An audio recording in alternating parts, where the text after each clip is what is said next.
Well, with the risk to put a label on culture, um, it's sort of the culture not in my backyard that is typical for US. We see it in many industries, in many areas of activities. So I think However, you have, however, let me just say, yes, sorry, you can see I'm pretty passionate about these kinds of conversations, I so I feel it. apologize.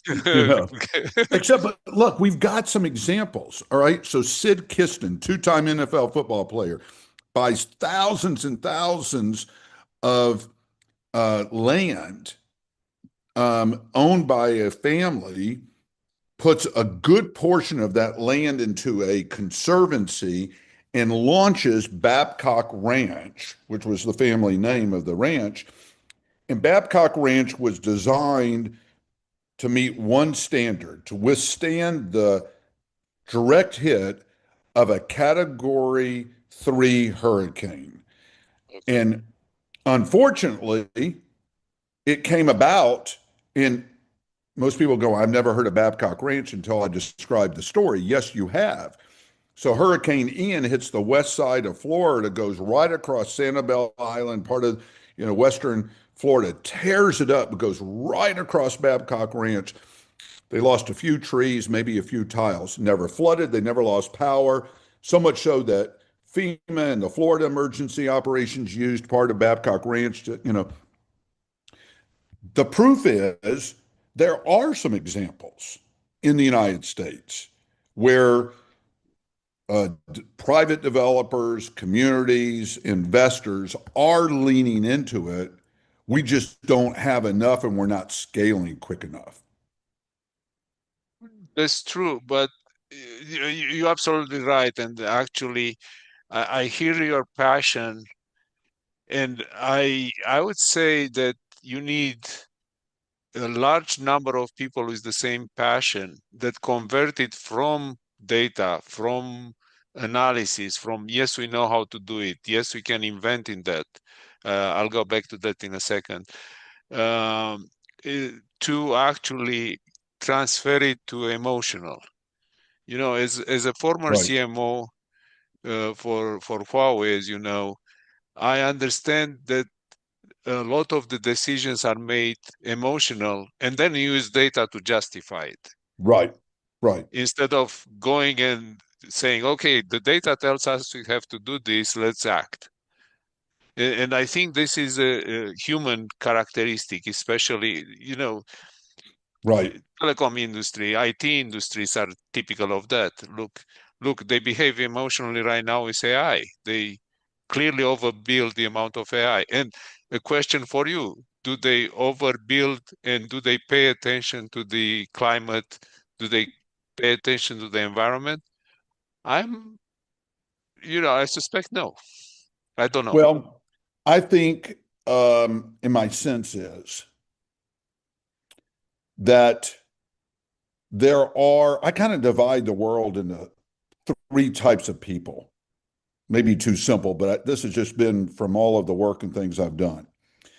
There's a third, there's a third that get it, got it, they're ready to go, probably looking for a few, partners, but man, they are ready to go.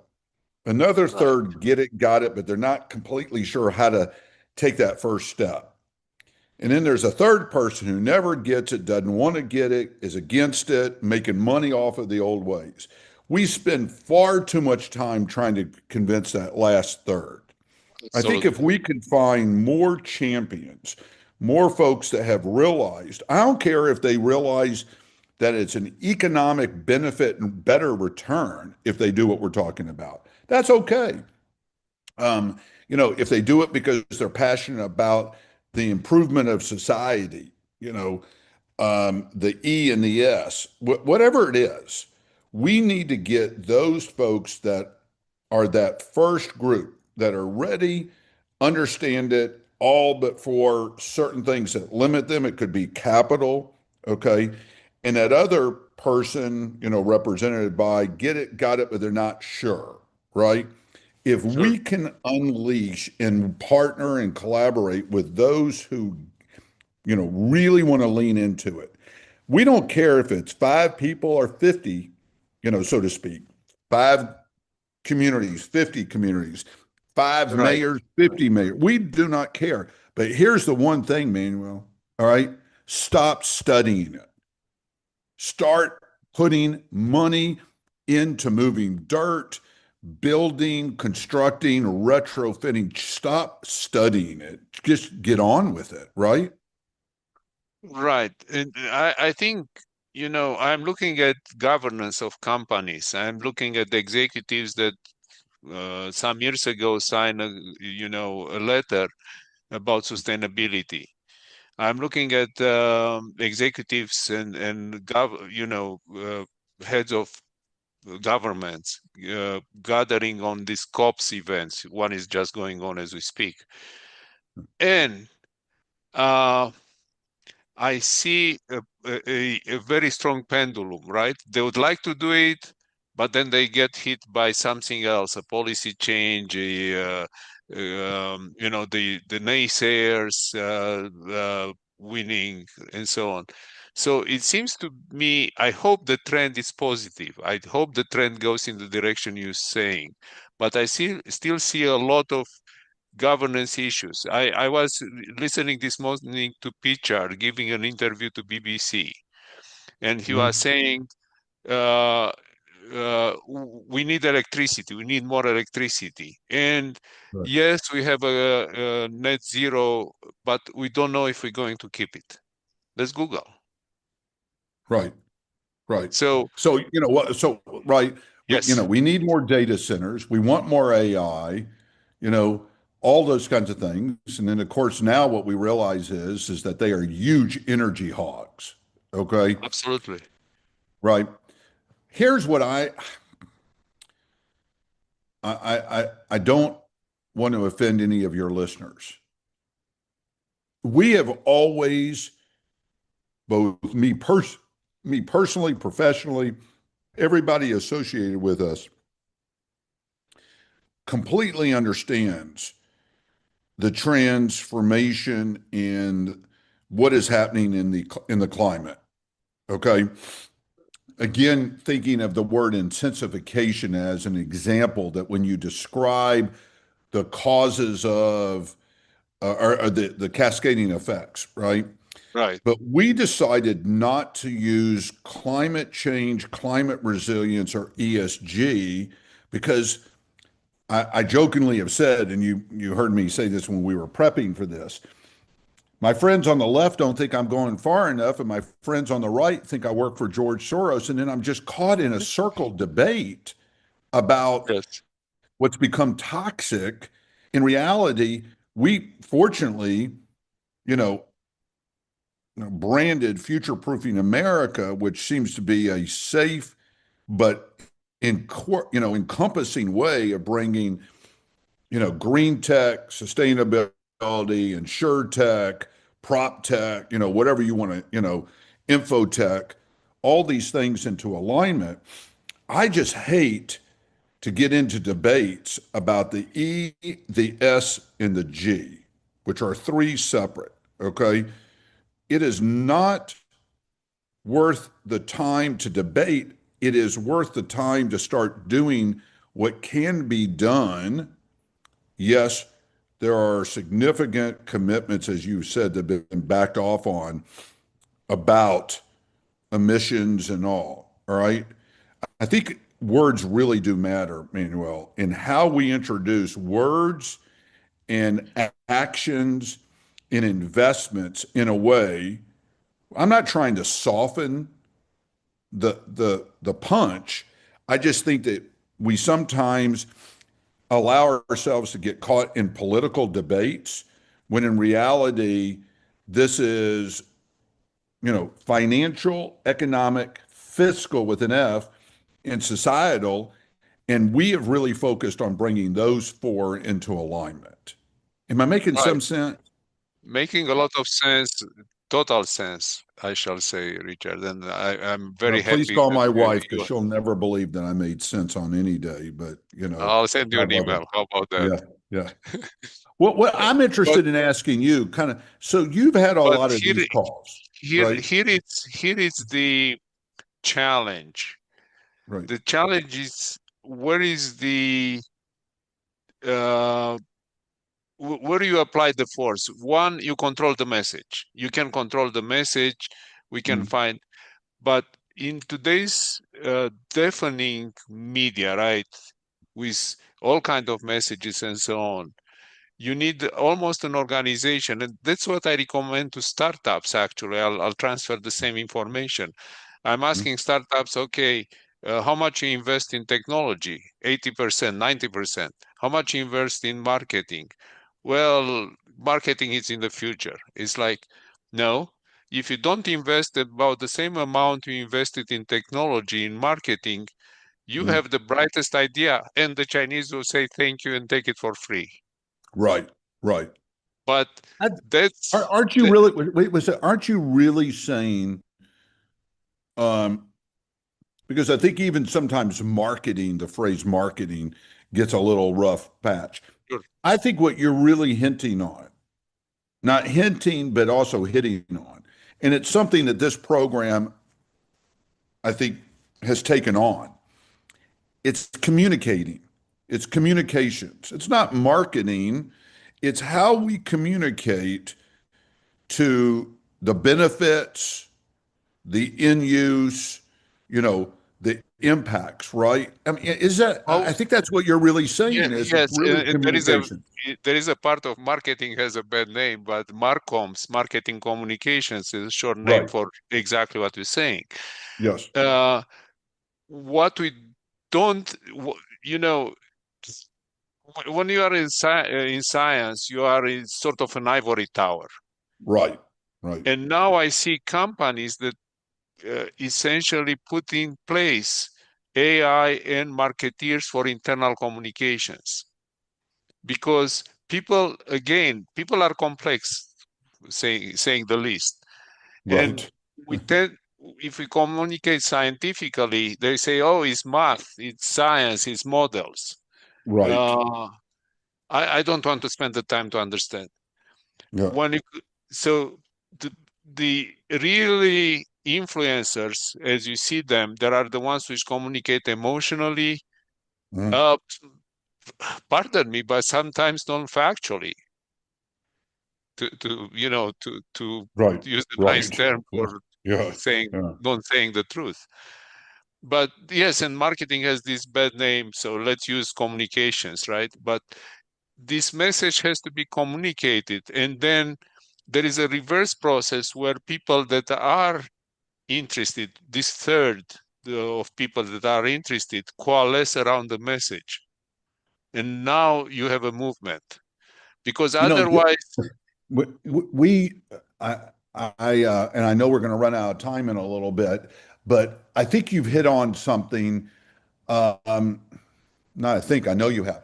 So about 3 years ago, we were invited by the Urban Land Institute at their December meeting in LA, of all places. This is pre-wildfire. And we did a panel in front of about 350, standing room only, which was really, really nice to get that many people. And I had created a 5-minute video of 5 years worth of television broadcast news, some local, some okay, national, right. about just back-to-back disasters. Okay. And we had very little voiceover from the news, right? You could hear the reporters a Yeah. little bit, right? But we had a very powerful music behind it. And by the way, Mhm. it was the music from a movie called First Man, which was great. And it was about the landing of man for the first time on the moon. Okay. Okay. And I did it for a reason because one, music is very emotional with images. Number two, if we can land a man on the moon, we can conquer any problem, right? That kind of theory. I will tell you, Manuel, you're reminding me, the room was completely silent, not only for the watching of the video, but for 3 solid minutes after the video was over. and the music was playing out, the hush in the room, and then when it stopped, you people started going, "Oh my, wow." Right? So you're right. We have to connect So emotional if you allow messages. me, Yeah. you reach the emotional tension. Yes. Yeah. Describe it perfectly. The room is silent. What was your one call to action? Like sign to future, Yeah. you have to end with a call to action because you reach this emotional moment and then the Right. people decompress, right? Go for coffee and they feel good, they feel emotional and I, emotion. I love you, and I love that question because that's how I end every roundtable forum, whatever we do. I always say, I want you to pause and think about what you've just heard and what's one thing you're going to do when you get back to your office. And I pause, and then I start looking at the audience going, right now, tell me one thing that you're going to do as a result of what you heard. And so I think we, and you're brilliant in saying this, Manuel, and that is our call to action, whether it's your listeners, our call to action is GSD, get stuff done. You can use whatever S you want, but get stuff done. What does that mean? Let's find a project. Let's find a location and let's go invest in proving this out in a way where individuals, communities, investors, sustainable technology, whatever it is, where we can show, you and I, Manuel, can show So, one, it can be done, two, it can be repeated, and three, it can be scaled. That's our call to so action. Let's take, go. Richard, take two more people that follow you. If you want, I Yeah, can yeah, be bring one them of them. along. Yeah, bring them No, along. but the next thing is start this project. Give it a name, Yes, give it a place, give it because people need to actually, and the call to action for me will be one of these square marks and saying, take right, your camera, take your phone off your pocket, take this one, and I'll also involve something like donate $1, get right. skin in the game, Yes, yeah. you know. Look, capital is not the issue. No, That no, no, but yeah, yeah, donate $1 will be one of the actions. Send an email right. to your government, to your governor, Oh whatever no, no, you no. See, you. I'm going to press you harder. That's Yes, nah, nah. Start a project. We don't care what the size of the project is. It could be a small neighborhood. Let me use an example. Okay. okay, Somebody came to me a couple of years ago and said, Richard, our street in our low to moderate income neighborhood has the blue tarps still on it from Hurricane Harvey 5 years later.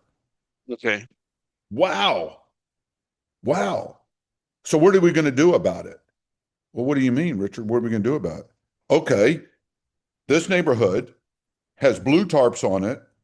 There's been money or supposed to be money. That's what I'm saying is there are opportunities all around us.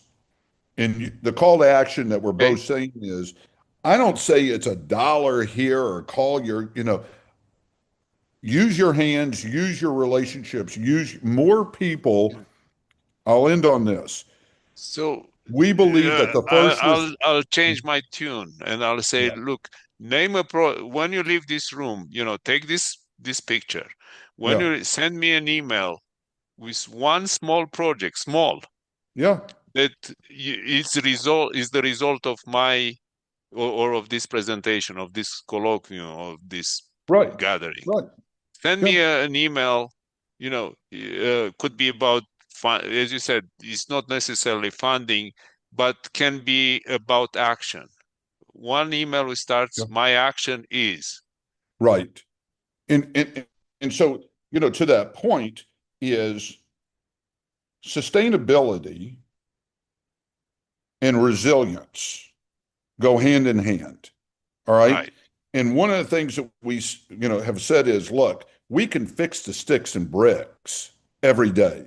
We can make the sticks and bricks more, resilient to storms. We can make the sticks and bricks with materials that are more sustainable and Sure. green. That's that's evident. But what we also have to remember is that there are individuals and families and small businesses and neighborhoods and communities that reside inside the sticks and bricks. And therefore, what we now have, not just a call to action, but a realistic demand is to step in and lean in. All right. Right. No more reports, no more studies. Just get going. And if somebody wants to call you, Manuel, or they want to contact me, I don't care. If somebody calls me, emails me, and says, Richard, I listened to this. What do we got to do to get going? Manuel, I'll commit to taking that call or responding to that email. You and I have got to be the champions of champions out there. Right. And this is exactly what you perfectly reflected what I was saying is this to start it as a trend, to start it, Yes. it has to start with a few people that commit and then bring others and others and so on. And Yeah, it's there kind is of a like level of that. One commitment, brings right? what you were E- saying. One brings three, three brings six. I Exactly, mean, right, exactly. Is the multiplication factor, right. which is observed in nature as well. So the essence of that, it's actually get started. That's the reason I said put take one side and say this is the side, right? Yes, And this yeah, is where we show one thing, removing the blue tarps, exactly. sorry. Yeah.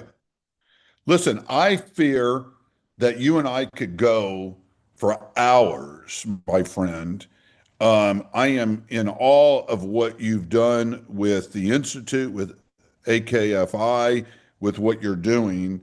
Um, I'm hoping those that are listening into this session do what we're encouraging them to do, and that is just don't listen. Take some So notes and take an action item, right? should they contact you, Richard, if they have questions? I'll put it in Yeah, in the yeah, yeah, video. But yeah. before we go, because we talk about the future, I see Mm. people, young people that are just getting out of university or just signing up to university that are looking at sustainability as a career. I'm looking Yes. at people in mid-careers, professionals that want to change. They realize this point where Right. they don't want to be software programmers for life. These are real champions. They are not united. But do you have, or not if you have, but what will be your advice to them? So How would you? I worked on, as an example, with a community college system based here in Houston, just to kind of look at this notion, because I've worked with 70 plus community colleges across the country. Manuel, we found 56 careers in resilience. What? Well, 56 careers? Yes. Okay. And I'm not talking about, the top level PhD. We identified 56 careers that if you could get the basic training and certification, and it goes from people managing public water systems to people, uh, mhm. operating and maintaining facilities. There are well paying jobs in resilience in this future proofing, strategy. And what is the disconnect is, one, everybody thinks they've got to become an AI expert. That's going to be a part, no different than being, IT or whatever. You're just going to have that as a functional capability. All right. But the reality is, we still have mechanical things. We still have landscape. Landscaping. Sure. Oh, Mm-hmm. Richard, I don't want to be a landscaper. I can go work at some rose garden. No, landscaping now is a functional part of how a yard, the surrounding land outside the building entrance, all of that, right? So I think what my, call to action for those who are emerging in their new careers or exploring their education or those changing, you've got to look at the perspective of what does it mean because there are jobs. No, there aren't. Yes, there are. You have to go in and explain that my skill set, my capability, my interest has a tie to reducing risk and improving and enhancing the well-being of my community, the facilities, and the people. And there are jobs. Excellent. Excellent. Well, let's hope some of them will sign up to these programs. And as you said, the 56 careers connected to sustainability. I wonder if any of them or most of them take a sustainability class, what it is and how it connects to their profession. It's Right, almost a no-brainer with the data we have. It's just the missing connection. So they may get out of school with a certificate, with a diploma, right. um, or But it advanced doesn't also, studies. you don't have to go to a four-year college either. Okay. No, Nothing against four-year colleges. I went to one, but look, the ability to get the training, the skill, and the other part is, and I know I've coming up on my max hour with you, is the reality is that sometimes you've got to go into the educational institution and say, this is what I want to do. Can you grab this? Can I go to this class, that class, and put together? But I agree with you. The the challenge that I would put to anybody listening to this as we close out is something simple. If this is where you believe change can occur, if this is where you think things are really important, there are resources, there's certification, there's jobs to be had. You may have to go in and describe what the benefits are of what you're capable of doing, because sometimes the job description is not well lit. So, again, I think it goes back to what you said. We need to do a better job of communicating the importance, absolutely. the value of what we've just spent an hour discussing. Absolutely. Well, in communications, we teach storytelling. Yes, And I want to invite you back, as a sign off today, but invite you back for a continued discussion on how to move this to communication, to the love to do right. that. Love to do that. Well, Listen, thank you so much for allowing me I to want just to be very also thank passionate. you. Thank you. Yeah, I want to thank you for taking the time today to visit with us. And to our audience, I want to make sure that they tune in every week for a new episode of AKFI Actionable ESG Talk series. You'll gain new perspectives on how to mitigate risks and create value by integrating ESG and digital transformation. And I shall say today, nothing moves without AI. Again, Richard, thank you for being such a guest, not only guest, a great guest, but also a very involved, very engaging guest. So thank you again. Oh, thank you. Thank you so much for allowing me. I look forward to visiting with you. And of course, if folks want to contact me and engage, love to find out what we can do together. Thank you so Okay, much. send me an Take email care. with the email address and we'll post it together with the You video. got it. Thank you, sir.